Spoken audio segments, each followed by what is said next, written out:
As Above, So Below is about an archaeologist named Scarlett Marlowe who's in search of a lost relic, and her father had searched for this relic his whole life and had been unsuccessful, but he was one of the world's preeminent alchemists, and she has followed in his footsteps in a mission to prove that he wasn't crazy and that what he was looking for just might exist. So it's got a very mystical element to it, but it also has some real basis in history and in fact/mythology, and so it's really a nice jumping off point to go into a more supernatural space.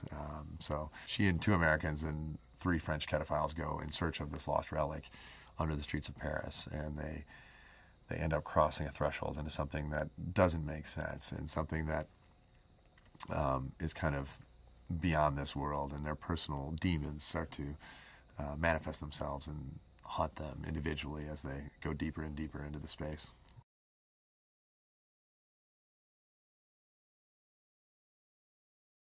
Our hope is that the movie introduces a lot of Americans to the catacombs. I mean, the French really obviously know about the catacombs, and most, Parisians have spent time in the catacombs, and at some point during their teenage years have gone to a party or gone to some event in the catacombs. It's a very common thing for French. It is interesting to me how many Americans don't know what the catacombs are, and we don't have anything like that here. I mean, this is something that dates back to the 14th century. It became the originally quarries. Most of the big major landmarks in Paris were built from limestone taken from these quarries. So the Arc de Triomphe and Place Vendôme, and pretty much every major landmark is built from this stone. And so it's got a lot of just history and mythology there. And then at some point in the late 1700s, the cemeteries in Paris were becoming so overcrowded that they dug up all the bodies and put them all down there. It was about 6 million corpses that they stashed down in these, what were quarries.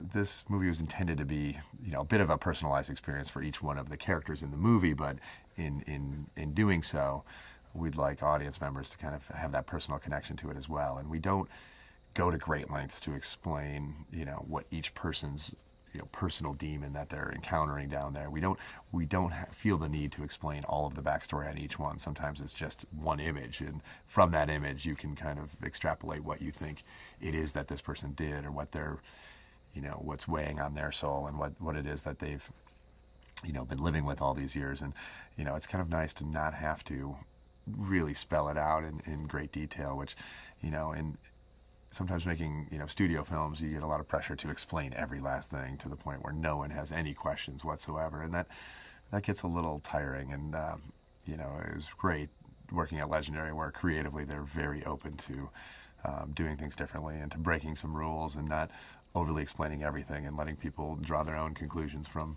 some of the images that you see down there.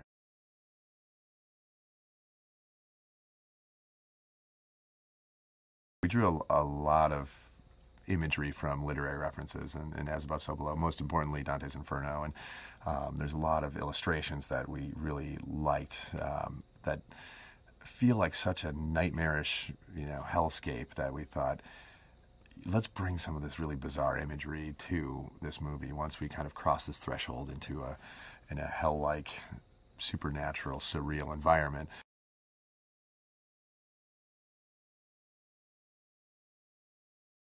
We like to cast very warm actors when possible, and we wanted characters. We were telling a story about characters that have some massive regret in their life, or something that they've done that was terrible, and we knew we could run the risk of making us not like these characters if you realized they had done something so awful that you could no longer like them. So we really wanted to cast very warm, and we also wanted to make the element that haunts each individual character didn't need to be some awful sin that they committed. It could be, as simple as something that they just have regretted their whole life. What is it that weighs down your soul versus, what is it that you've done wrong that's going to condemn you to hell necessarily? That wasn't the idea. It was really, it's a theme that we've played with in other movies too, is, acknowledging what it is that holds your soul down, and really coming to terms with that and forgiving yourself and letting it go.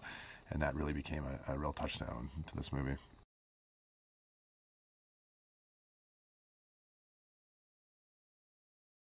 the challenges of shooting this location were multifaceted, but technically speaking, there was, all radio signals could only work, if you were in a straight line in one corridor. As soon as you turned a corner, you'd lose your signal, or you'd lose your monitor. And so, trying to keep the crew small, but also the entire crew basically had to line up behind the camera and chase it, during every scene. So, we had our operator, who was our DP, Leo, and then a focus puller, and then the sound mixer, and the boom guy, and then me and John, and then the AD, and so there'd be a train of about 10 people running around behind the camera everywhere, and every time it turned, we'd have to, get behind it, and so just the blocking of the crew was actually quite difficult. Not to mention, the 6 or so actors in front of camera. So it was tight, and everyone really enjoyed that challenge, though.